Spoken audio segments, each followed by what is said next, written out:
The Word of God is alive and powerful, sharper than any two-edged sword, piercing even to the dividing asunder of the soul and spirit, and of the joints and the marrow, and is a critic of the thoughts and intents of the heart. All Scripture is God-breathed and is profitable for doctrine, for reproof, for correction, for instruction in righteousness, that the man of God might be mature, thoroughly equipped unto all good works. Study to show thyself approved unto God, a workman that needeth not to be ashamed, rightly dividing the word of truth. 2 Chronicles 7:14. If my people who are called by my name will humble themselves and pray and seek my face and turn from their wicked ways, then I will hear from heaven and will forgive their sin and heal their land. 1 John 4:18, there is no fear in love, but perfect love casteth out fear, because fear hath torment. He that feareth is not made perfect in love. Isaiah 54:14, in righteousness shalt thou be established. Thou shalt be far from oppression, for thou shalt not fear, and from terror, for it shall not come near thee. If any man's work is burned up, he shall suffer loss, but he himself shall be saved, yet so as through fire. 1 Corinthians 3:15. Philippians 4:12 says, I know how to get along with humble means, and I also know how to live in prosperity. In any and every circumstance I have learned the secret of being filled and going hungry, both of having abundance and suffering need. The next few moments are devoted to silent prayer as our routine, the objective of which is to make sure that we are filled with God, the Holy Spirit, and be in fellowship with God as we approach the Word of God. So we will now observe silence while we examine our conscience and find out if we still have in our souls some personal sins, mental attitude sins, sins of the tongue, or overt sins, so we can homologeo, meaning acknowledge them to God the Father. 1 John 1:9 says, if we confess our sins, God is faithful and just to forgive us our sins and to cleanse us from all unrighteousness. But for you, unbeliever, who have not yet made your decision to believe in Christ, the issue you are facing is not to confess your sins, but to use your God-given free will. And so you can make the most important decision in life, the decision to believe in Christ as Savior. Acts 16:31 says, believe on the Lord Jesus Christ, and thou shalt be saved. Therefore, sa hilom mag-ampo kita.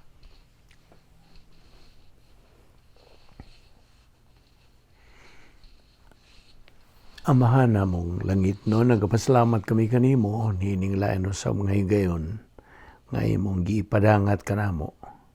Niya kami sa mayong panglawas, lanti pang among pangunahuna, kini gumikan lamang sa imong gugma, imong kaluoy, imong kortesiya, o sa imong grasya. Dili kami takos, bisan gani ang pagpakabuhi. Panikaw lihok pa man gyud ang imong plano sa among kinabuhi, mo hinungdan nga imo kami gidala dinhi O nagaampo kami nga pinagis pagtudlo ka na mas balang Espiritu Santo kami makakaton og dugang kamatuoran sa imong igatudlo kanamo niining adlaw. Kining tanan among gipasalamatan sa ngalan ni Ginoong Hesukristo among bugtong manluluwas. Amen. Well, maayong adlaw sa tanan.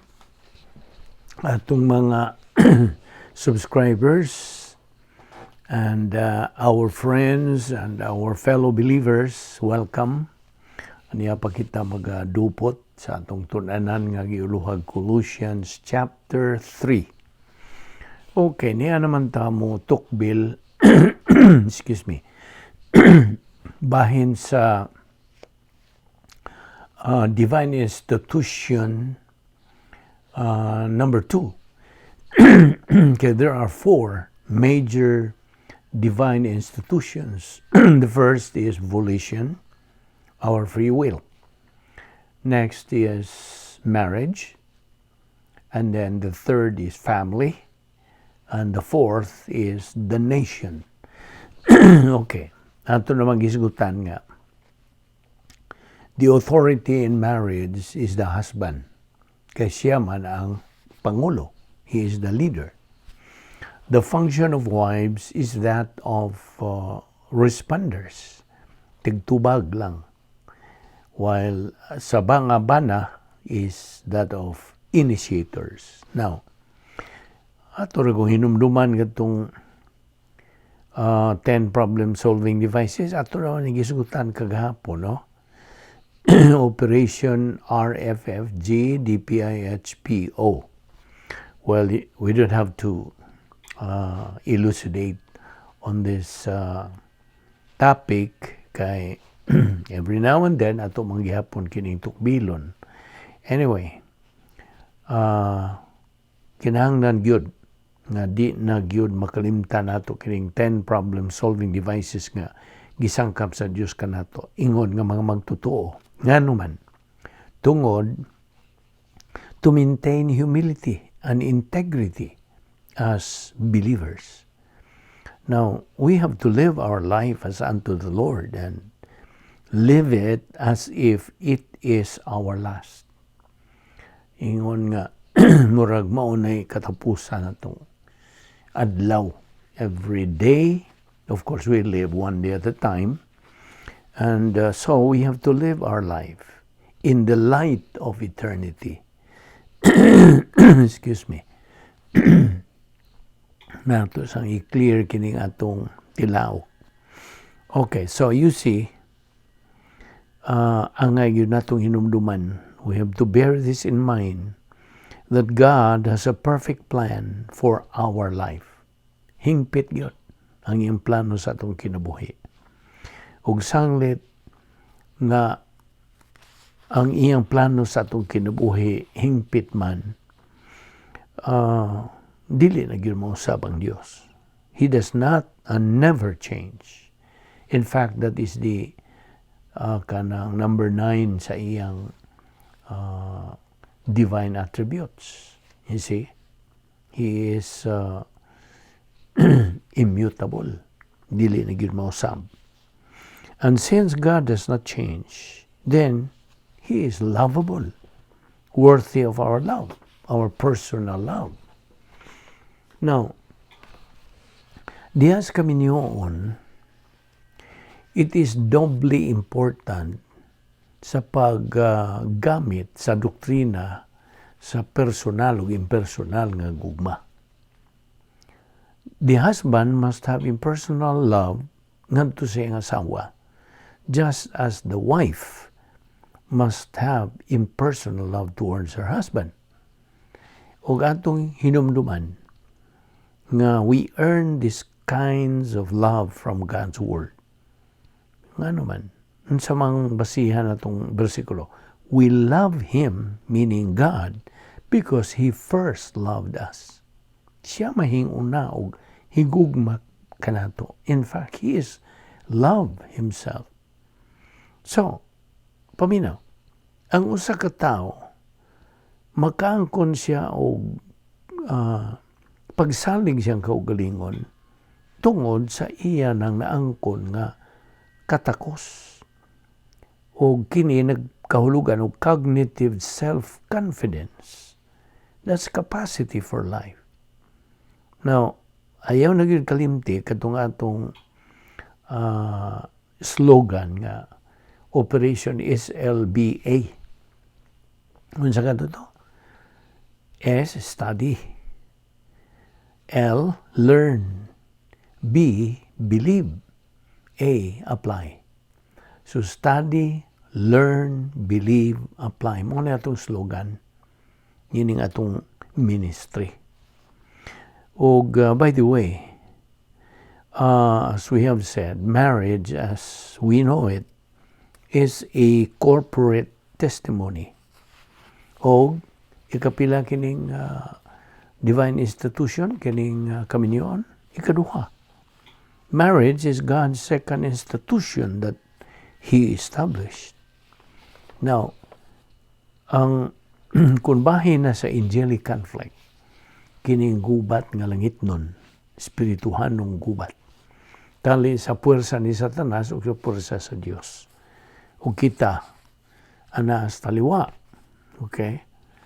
In the angelic conflict, si Satanas, nga mao'y gingon nga arch enemy of God, iyan ang i-atake kining maong institution.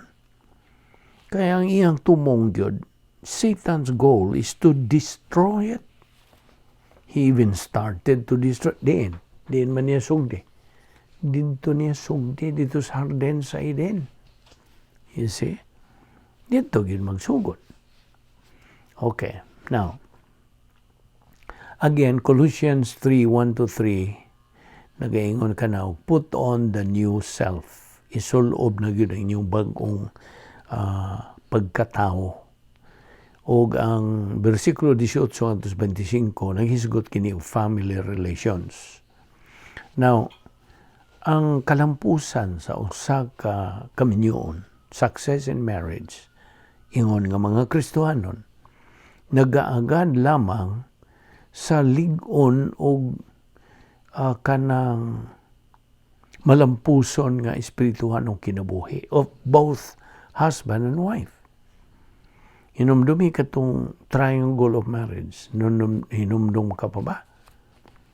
Physical attraction, may naguna. Ikaduha, soul rapport.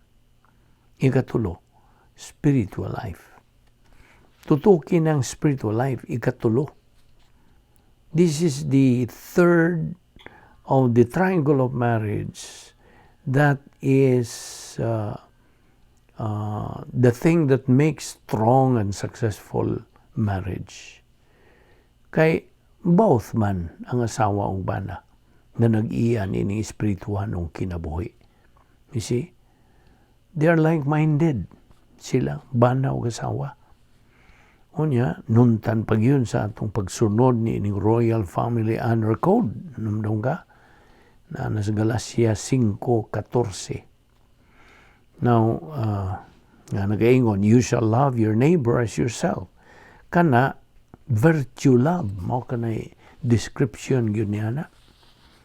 Loving your neighbor as yourself. Now, by the way, sa wa pa ka maminyo, now, this is addressed to married couples.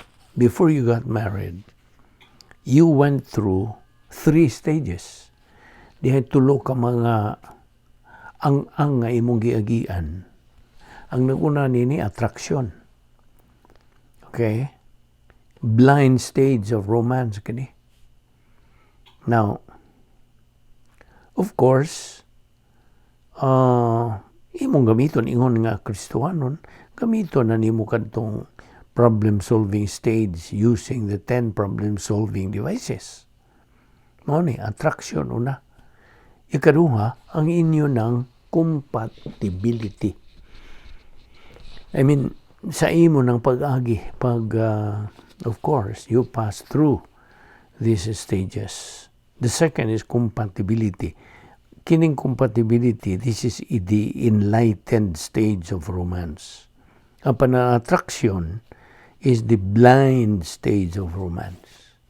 No, karon ang ikatulo nga stage mao ang rapport. Unsa maning rapport? Harmonious stage of romance. Harmonious na. The status quo of sympathy and empathy. Now, kining rapport is the union called soulmates.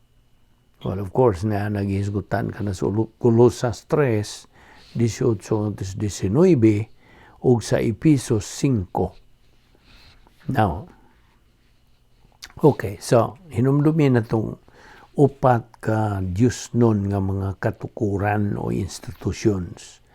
Volition, marriage, family, nationalism. Now, kining nationalism, ang nasod, kanang tukod gini sa Dios. God instituted these 4 institutions for our preservation. Ingon nga mga kaliwatan sa tao. For mankind's preservation. Now we are talking here about believers who have virtue, morality. Tungod kay alang sa mga di magtutuo, they only have human morality. Gusto? Ang mga unbelievers, human morality rin yun ang ila. Panalang kanimo, kanatong mga magtutuo, kanang virtue morality ang atong ipanag-iya. Mao na'y diferensya tali sa magtutuo ug sa di magtutuo. Now, for believers, alang kanatong mga magtutuo, there are 3 stages in romance. Mao to ang ingon nimo di padugay. Physical attraction, compatibility, ug soul rapport. Okay, abrihe imong Biblia na pod karon sa Colossians 3:20. Colossians 3:20. Nagaingon kini children. Okay. Ngadto sa mga anak na ni. Be obedient to your parents in all things, for this is well-pleasing to the Lord. Now, again, ayaw nagyukalimti katong upat ka divine institutions.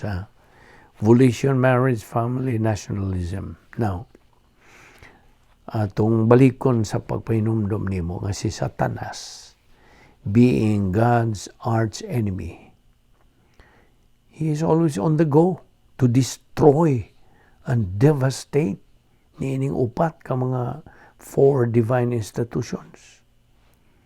Now, in order to be discerning, aron kita makaalinggat dayon, dali ta makaalinggat mo na pasabot sa discerning. Ingon nga mga Kristohanon, and know what God's Word says about niining mga butanga. We are to obey God's mandate in 2 Peter 3:18. Grow in grace and in the knowledge of our Lord and Savior Jesus Christ. Kinahanglan hinumduman nato kining upat ka divine institutions, kay kini tukod kini ipahimutang kini sa Dios alang sa pagpreserbar sa kaliwatan sa tao, for the preservation of mankind. Now, in these 4 institutions, na ay mga autoridad to be followed. Okay. Diha sa volition, kinsa may authority? Mangutana ko nimo. Kinsa may otoridad sa atong kabubuton? Tubag ang atong kaugalingon. Gusto? In volition, the authority is our own selves. Sa kabinyoon, ang bana. Sa panimalay, ang amahan. In nationalism, kinsa man? Ang mga pangulo sa atong gobyerno. Diin ikaw ubos niya ng mga gobyerno. Okay? Mao na yung autoridad. Now, so Colossians 3:20 again. Children, be obedient to your parents in all things, For this is well-pleasing to the Lord. Now, get this. Ang genuine humility, maugmad sa usa ka bata by first developing gitawag og enforced humility diha sa panimalay. Enforced. Ano sabot? Pagpugos. See?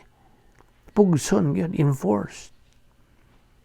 Now, na prinsipyo, ang ma-apply na ito nini, the way up is the way down.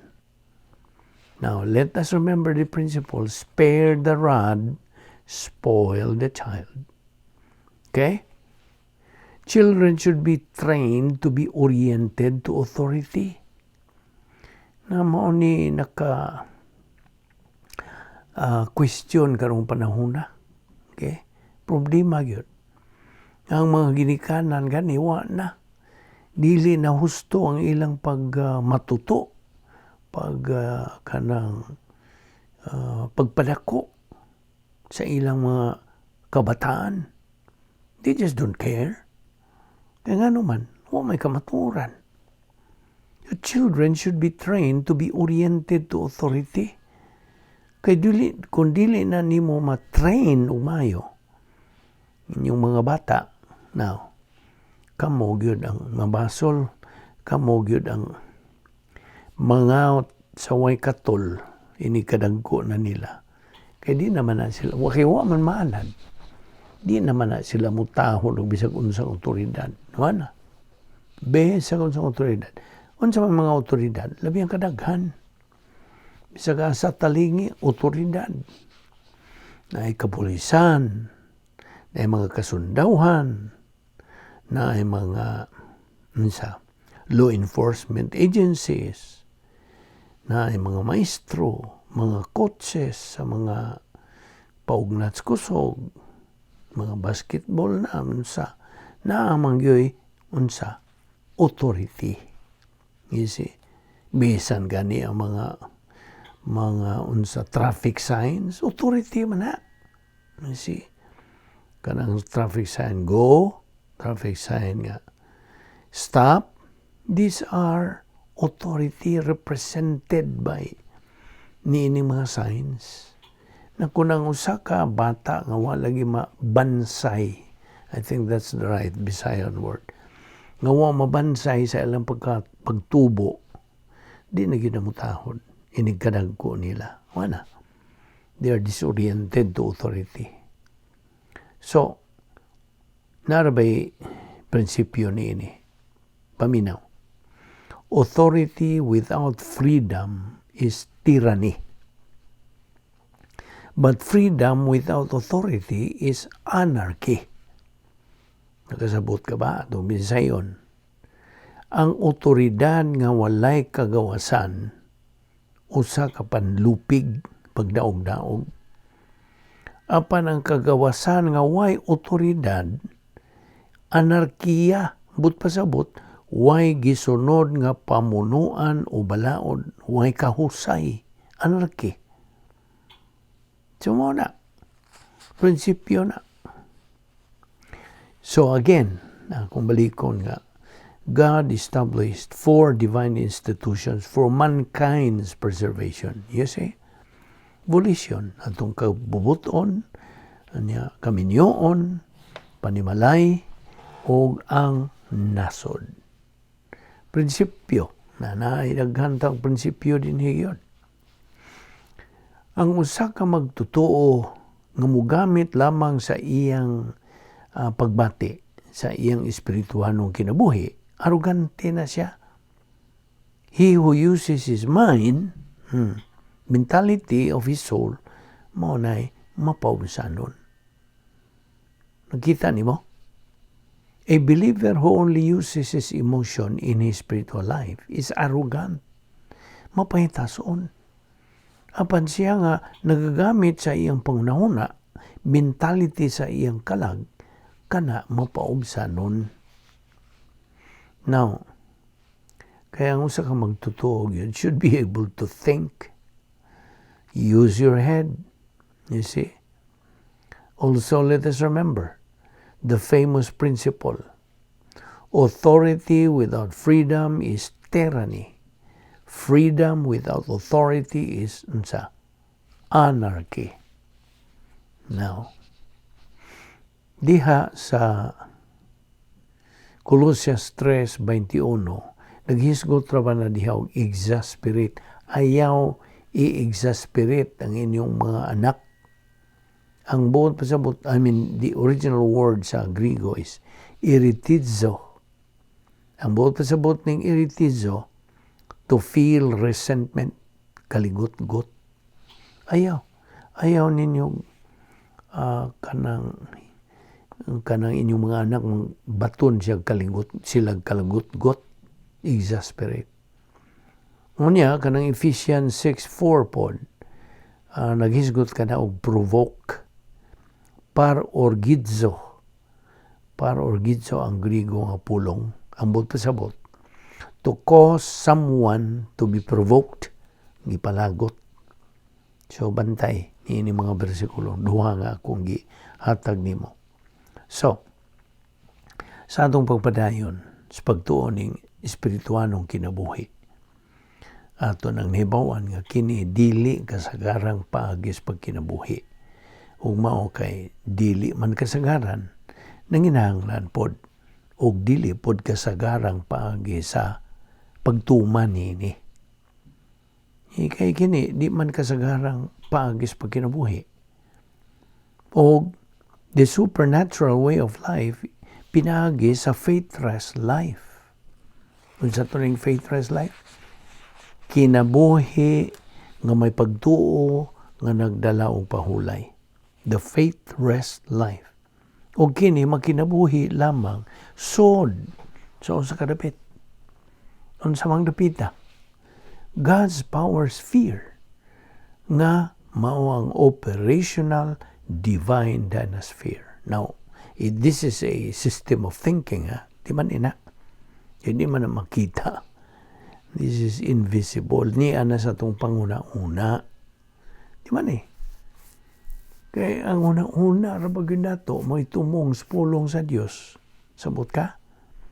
Now, outside or apart from this, atong isgutang operational divine dynasphere, walay espirituanong kinabuhi. Sabot? There is none. Outside of this divine dynasphere, there is no spiritual life. None. Hence, a believer outside of this power sphere is a loser believer. Sabtagina. Pildiro yun siya ang magtotoo. But mark this. Even if the believer is a loser believer, dili na matandog ang iyang kaluwasan. His salvation is intact. Sabot? Ayaw na yun pag kadang tuo-tuo na ng ilang gipantuo nga once ka makasala, mawa ka ng imong kaluwasan. Sayop, gikanas ba ni Satanas. Because a believer has not lost his salvation. Never, ever. Never. Why? Nga naman. Tungod sa prinsipyo, once saved, always saved.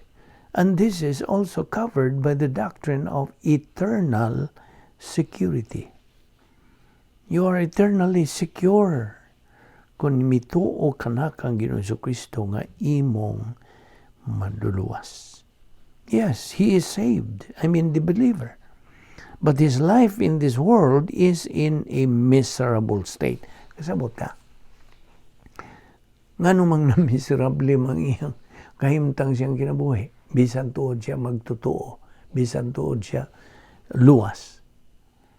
Well, tungod kay waman siya pagtagad lagi sa pagtuon sa pulong sa Dios. Waman siya magtubo. He is not growing in the Word of God. Wala. Waman siya matuman sa sugo, mando sa Dios. 2 Peter 3:18. Grow in grace and in the knowledge of our Lord and Savior Jesus Christ. So, si Ginoong Kristo, murag handurawan lang niya. Dili tinuod siyang kinabuhi. You see? Mao na nga. So, loser believer man siya, miserable ang iyang kinabuhi, mura na siya og dili magtotoo. Apan ang tinuod, luwas na siya. So, dili siya makapaabot o mga ganti o mga corona, purong-purong dito sa eternal state. Dili. Dinhis kalibutan, unsa, miserable state ang iyang kinabuhi. So, unsa may iyang mapaabot? He can only expect cursing, adversity, demotion, failure. What am I mo niya na? Naana sa pulong sa Diyos. While on the other hand, a believer who resides in the operational divine sphere, God's power sphere kiniya, he can expect the following: blessings, prosperity, success, promotion. Nahinom-dumi nga niya pata sa Colossians 3. Huwag niya ta specifically diya sa versikulo 18. Na nagaingon, wives, be subject to your husbands as is fitting in the Lord. Verse 19, husbands, love your wives and do not be embittered against them. Now, ato ta sa 1 Corinthians 11:3. Okay? Are you there now? 1 Corinthians 11:3, but I want you to understand that Christ is the head of every man, and the man is the head of a woman, and God is the head of Christ. Now, ato na magisgutan kining 3 stages in the relationship tali sa kanang bana o sa asawa. Okay? Or between a man and a woman. 3 stages in the relationship. Number 1 is attraction, the dangerous stage when it comes to marriage. Mao na gitawag nato blind stage. That's the first. The second is compatibility. Kini nga ang enlightened stage na. And then the third is a rapport, the harmonious stage in a man-woman relationship. Now, ang Biblia talks all about these things for the believers, spiritual well-being and stability. Ang virtue should be developed in the family by teaching Bible doctrine to children early. Mato akong giingon ni di padugay nga kinahanglan gyud nga ayuhon yung matuto ang mga kabataan, gagmay pa sila. Train them. Okay? Kay abi nimo, ang panimalay, the home, is the very place where a child is being properly molded mentally, physically, and most of all spiritually. These and all other spiritual ways for the good of children make them assets rather than liabilities in society. Apan labaw tanan to make them well-pleasing to the Lord. So, gikinahanglan nga kini sila giyahan gyud sa kanang particular verse, Proverbs chapter 3 verses 5 to 6. Unsa gisulti? Trust in the Lord with all your heart and lean not on your own understanding. In all thy ways acknowledge him, and he shall direct your paths. Now, dias Colossians 3:18, ayaw kalimti, naghisgot ka na og family relations. Now, aturgot mo, atras ta dito sa Old Testament, Proverbs chapter 1:8. Kini may kalabutan gyapon sa family relations. Unsa gisulti diya Proverbs 1:8, hear my son, your father's instruction, And do not forsake your mother's teaching. Naalang dis mga kanang anak laki. Now, balik ta sa Efesos 6:4. Naghisgot kini is addressed to fathers. Fathers, do not provoke your children to anger, but bring them up in the discipline and instruction of the Lord. Inomdom ka sa provoke, par orgidzo. Fathers, do not provoke your children. Ayaw palaguta. See? Mo ka na ibot pasabot. Now, Colossians 3:21. At sa 3:21. Fathers, do not exasperate your children so that they will not lose heart. Kaning exasperate is eritizo, to cause someone to feel bitter. Kasilag ba? So, okay. Let us remember that delegated authorities bahin kini sa upat ka divine institutions. Okay? What again are the four divine institutions? Moni ato style balik-balik. Okay? Subli-subli. What again are the four divine institutions? Volition, marriage, family, nation. Volition, you are your own authority. In marriage, kinsa, husband and wife is the authority. In the family, parents is the authority. And the nation, government leaders are the authority. Now, okay, adto ta karon balik sa Colossians 3:21. Fathers, do not exasperate your children so that they will not lose heart. Exasperate means iritizo, meaning ayaw palaguta o kasilag. Now, parents have that responsibility. They should not resort to child abuse. Di man ni gina. Bantay. They should not resort to child abuse, sexual incest. Grabe na.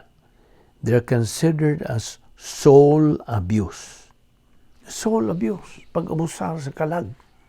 It is by not teaching them the truth.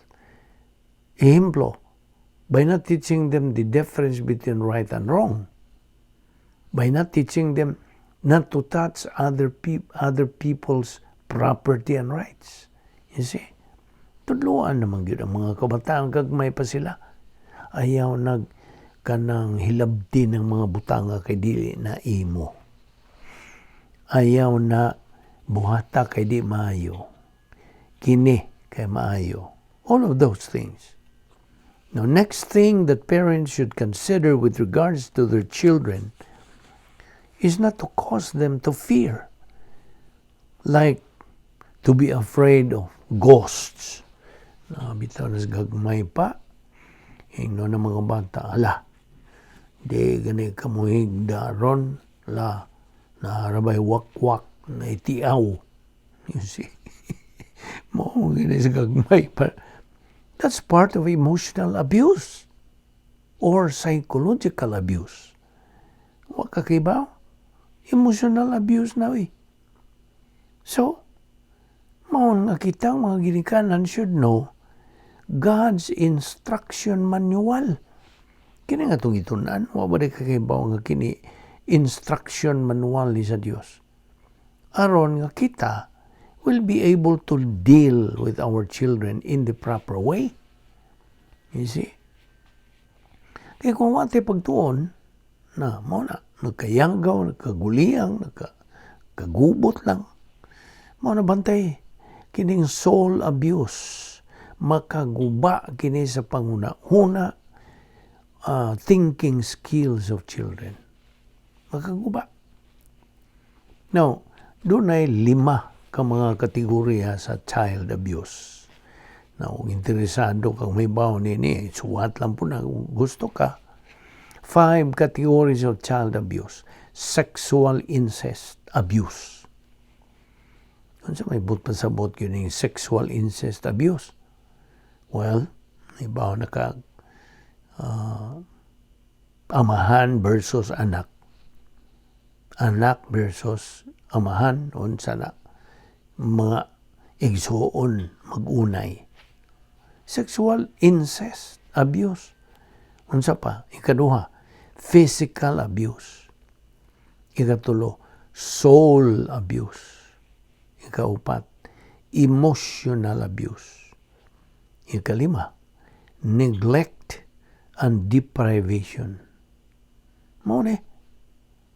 So, parents should teach their children good language and evangelize them early. Imo madang gibuhat sa imong mga anak. Gagmay pa sila, imo na silang sangyawan, bahin sa kaluwasan. Ayaw na sila padungga o mga pamalikas, ngilaan nga mga sinultihan, binastos. You see? You should teach your children good language and evangelize them early. Parents should not teach their children by bad language, by yelling, sininggitay na. Ano pa? Worst, by calling them demonyo, buang, pamalikas, all of these things. Nga naman. Because those are things that make the children traumatic. Naibaw ka ba? Makahatag og trauma na nila. You see, ato ning practical nga itong ipangisgutan din Okay. So, 4 divine institutions, volition, marriage, family, nation. Kinsa authority sa volition? Atong kaugalingon. Kinsa authority sa marriage? Ang bana. Kinsa authority sa pamilya? Parents. Sa nasod? Government leaders. So, Colossians 3:21 again, fathers, do not exasperate your children so that they may not lose heart. Ephesians 6:4, fathers, do not provoke your children to anger, but bring them up in the discipline and instruction of the Lord. Now, ang Diyos always takes care of His children, believers in Christ. Kitang iyang mga anak, iya kitang giatiman, matuto. Okay. He takes care every moment of every day. He never fails in His daily provision. Nagpasalamat ka ba? Ining mata ni mo sa buntag? O sa di ka pamupahuhay sa gabi? Nagpasalamat ka ba sa Diyos sa iyang mga gipagsangkap niya ng adlaw? Thank Him. He never fails in His daily provision, raba. He is always faithful. Kita mga magtotoo, just take things for granted, raba. Marag wala nato, di ba? Wala nato panumbalinga. Di man nga ang Diyos matinumanon. Kitang mga magtotoo are always faithless. Watay pagtuo. What makes believers faithless? Ngadto sa Diyos. Do you know? Naibaw ka ba kung sa hinungdan? Tungod sa ilang pagkanegatibo. Way gana, way kainit, way pagpanumbaling, way gugma sa pagtuon sa pulong sa Diyos, o nuntan pag sa ilang mga sayop nga mga pasiunas kinabuhi. In what way? Tubag for being people emphasis, dili God emphasis. Kita mga magtotoo usahay, mao na mahugid ta niining mga butanga kung dili kita magpadayon sa pagtuon sa pulong sa Dios. Maura kita ang pagi nga maka likay kita niining mga hitabua. So we have to be to be God emphasis, not people emphasis. Kaya na manggoy duha ka klase ang mga magtotoo. Are classified into two, winner believers o loser believers. Na nakakabubuton, narakas pagpili ng duha. Buot ka pang ma-winner believer o ma-loser believer. Prinsipyo, life is fabulous with doctrine, but miserable without it. Kuha ni mo? Ang kinabuhi, labihan kalalim, kanindot, kamabulukon, kuna kay doktrina. Apan miserable po ka kung way doktrina. Now, by being negative, recalcitrant, and lethargic, and indifferent towards God's Word, ang usa ka magtotoo sa diha nga siya kanamutagbo ng siya mga solirans kinabuhi nga mao na would easily throw in the towel, would give up, surrender siya o mukot dayon siya sa famous cliche, why did God let this happen to me? Kaya binimo, all believers had been given equal privileges and equal opportunities by God. Yatagan na ba ta? Kitang tanan. That believers have no reason why they cannot be victorious in their spiritual life. Nga naman. Because everything that we believers need in life, gisangkap na kanang tanan sa Dios. Yun sa may mga ehemplo, niining pagsangkap sa Dios, as kadaghan. Nag-una yun yung kaluwasan. Di ba? Atagan ka kaluwasan tungod kay mi gamit ka sa imong positibo nga bahin sa imong kabuoton sa pagdawat niini. Salvation. By believing in Christ as Lord and Savior, you are saved. Unsa pa? Blessings in time and eternity. Unsa pa? Bible doctrine. God's 10 problem-solving devices. Rebound. Mao ni nag-una nga problem-solving device. Logistical grace. Divine dynasphere. Etc. Bihas kadaghan. So, when believers gain a strong foothold in their spiritual life, they become winners. Ato ning ipadayon ugma ning mga manindot nga mga puntos doktrina nga atong ika-aplikar sa atong tagsa-tagsa ka kinabuhing Kristohanon. Kay ang atong tumong mao ang pagsunod sa mando kabubuton, kanang protokol, ang mando, kanang pasidaan sa Dios. Pinagis pagtuon nato nining iyang mga pulong. You see? Narana nimo na kay gana, then you become a potential winner. Magkuha kay wa kay gana, mudayon kag tubago ako'y panahon na kamura, then God would say, I'm sorry po. Dili ko katag di mo panalangin kung dili disiplinara. Anak ka man ako. Magampo ta. Balaan na mo nga Diyos, nagapasalamat kami kanimo nining lain na usab nga mga punto sa doktrina nga among gitun-an nining adlaw. Salamat sa imong grasya nga nagaliho kanunay sa among kinabuhi nga dili kami takos. Salamat. Dada kami pagbalik ugma aron kami makapadayon sa paghisgot, pagtuon, pagtuki. Niini mga bahina. May kalabutan sa among kinabuhi ingon nga imong mga anak. Salamat nining among Bible study through the YouTube. Ubo sa Balbido Evangelistic Ministry. Panalangini kini kaming imong mga anak. Kining tanan among ipasalamatan sa ngalan ni Ginoong Hesus Kristo. Amen.